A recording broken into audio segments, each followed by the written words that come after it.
Okay, so I wanted to make a quick video about one particular question or understanding, and that is what is so significant about the cube in regards to religion, spirituality, metaphysics, um, and yeah, basically those topics. Um, Before I get into the basic meaning, I just kind of want to make a few references to where the cube shows up in various different religions and mythologies, at least a few examples. Um, for the depth as to which this goes is pretty deep, and I don't want to, you know, speak too long about any particular thing. I just want this to be a short video. So, for instance, the cube is actually a very prominent, well, more subtle aspect in the Abrahamic faiths, such as, Judaism, Islam, and Christianity. In Islam, I'm pretty sure most people are aware of the Kaaba or the Beit Allah, where the building that all the Muslims make a pilgrimage to in order to visit this sacred site in, reverence to Allah and Muhammad, etc. There are many details about this, but I just kind of want to be brief.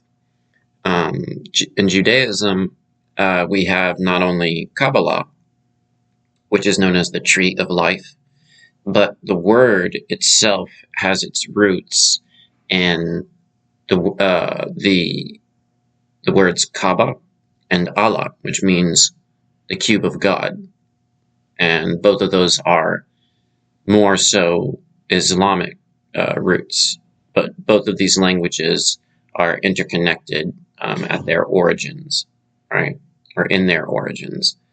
But it is, most primarily known as the Tree of Life. And later on, I will make a quick video about how the Tree of Life, as well as the Cube of God, being interconnected. But what you need to know right now, for brevity's sake, is that they're both interconnected and they both ultimately represent the same thing. Also in Judaism, we have the phylactery, or the tefillin, which are two little black cubes that the Hebrews wear around their head as well as their arm. And these are held by straps or bands. And the cube is essentially scripture of the Torah fashioned into these shapes of little perfect cubes. And they serve as reminders of the Torah, but not only that, but also the more deeper esoteric reasons.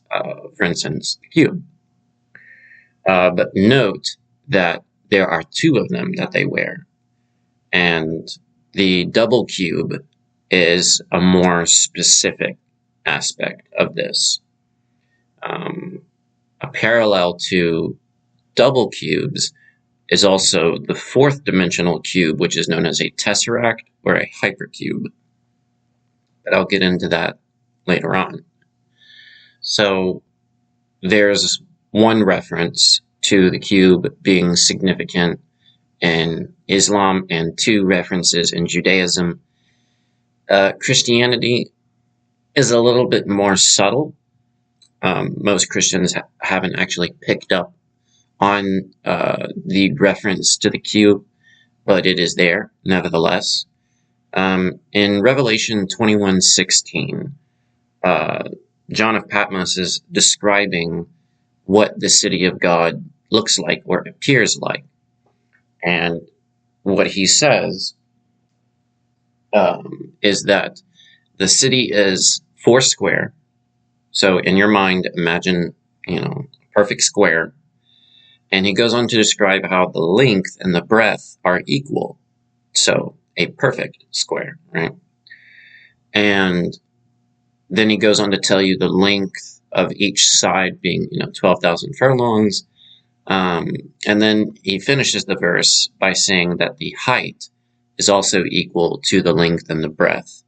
And so if you have a cube, length, breadth, and height, making it if you have a square with length, breadth, and height, basically he's telling you that there are 3 dimensions. And each one of these being equal, what he's telling you is that, not to say that, he's telling you the city of God is in the shape of a cube. And I just want to clarify real quick that a cube is not necessarily an object, okay? For instance, a box is an object, right? It is either something made out of cardboard or wood or metal, and it is an object which is used as a storage device or to contain something. Whereas a cube is a shape or a form in which a box, is made. This is the same difference between a sphere and a ball. A ball is a finite object in space, such as a baseball, a basketball, etc. Whereas a sphere is an incorporeal, intangible idea, a shape of measurements in which those objects take their form. So it's not to say it's not like John of Patmos is saying that the city of God is a cube, as in a box or an ice cube, for instance. He's just telling it's obviously something, completely else. But what he's telling you is just simply the appearance or the form or the shape in which it is made. Later on, it goes on to talk about what it's made out of. It's made out of gold and various gemstones and pearls, gates, and so on and so forth, but that it is also transparent, like glass. The main thing that I want to point out here, as I end the point where I make the references, is that these things are not meant to be taken literally. They are trying to get you to understand metaphysical concepts, okay? The primary principles, as well as encoded deeper information regarding these things. And so this brings us to the main question. Why is the cube important in regards to these religions? Well, the cube is important, right? And we know this to be a fact because God puts the cube in nature for us to discover and then therefore ultimately question and wonder about.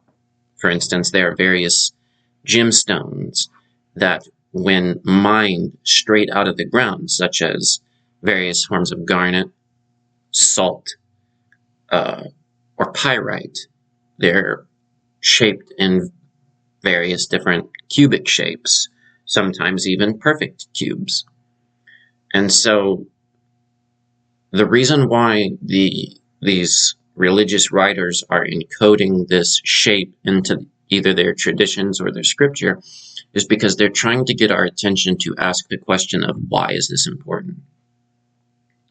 Well, the reason why it's important, first off, is that what it ultimately represents. And keep in mind that in the more simplistic, fundamental understanding of metaphysics and consciousness, there are things that either fall into the category of heavenly, intangible, or invisible things, more so, things that have to do with the mind and thought and dreaming, etc., things that are not really associated with the physical realm. But yet there are things also that are associated with the earthly realm, things that represent our lives that we live out here on the earth, or in the earth, if you will. And the cube actually is talking more so about our 3D experience out here in the world as we walk around and do things and live our lives. For the 6 sides of the cube represent the 6 dimensions of space. So for instance, there's forward and backward, up and down, left and right. And the 6 sides of the cube tell us about that, right? And so the reason why it's significant in Revelation 21:16, what the Bible writers are ultimately trying to get you to understand is that if John, if Patmos is telling you that the city of God is in the shape of a cube, and the cube itself represents us in our bodies walking around on the earth, he's ultimately telling you that the city of God is within you. Not necessarily your body, for the body is ultimately impermanent and it will one day die and decay and go away. But the vessel in which we live is the city of God, right? And so what they're ultimately telling you is that you are the city of God. You are the vessel of God, right? For we live in many houses in our lives. We live in many places. But one thing that stays consistent through the entirety of our lives is that we are always with ourself and our body, right? And this is a very important lesson for us to learn, for it tells us that no matter where we are or what situation we're in, God is within us, right? We are in God's house no matter where we go and no matter what we experience. And that is a very important thing to understand. There are many other references to this in the various religions and scriptures. So this is not a standalone concept, okay?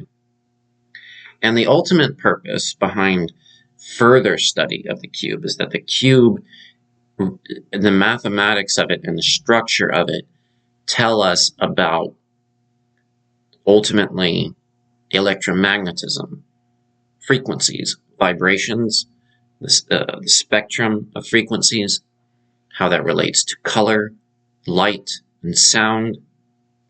And what God is ultimately putting before us is a construct for us to understand how to not so manipulate life, but to influence life. For these systems are all universal. For instance, for every musical note, there is a corresponding color. For every corresponding color and musical note, there is a place in the body. There is a constellation in the sky. There is a certain emotion. There is a certain, you know what I'm saying? And there's a certain breath, right? And you probably know what I mean by that from my other videos. But so I would say from my own personal experience, what this is allowing us to be able to ultimately do is that by understanding the colors and sound and breath and direction, as well as these different various energies, whatever problem we find ourselves in, right? Whether that problem is a certain ailment of a certain part of our body or a certain psychological experience that is unpleasant, God has put forth a construct and a means to balance that. So when things get out of balance, certain energies in our body, certain pain, etc., we have a template to utilize by using light and color and sound and breath work in order to balance that. That is why the rainbow is God's promise, because it reminds us that there is a form of liberation through all the bad of this material existence. But that's basically the short answer.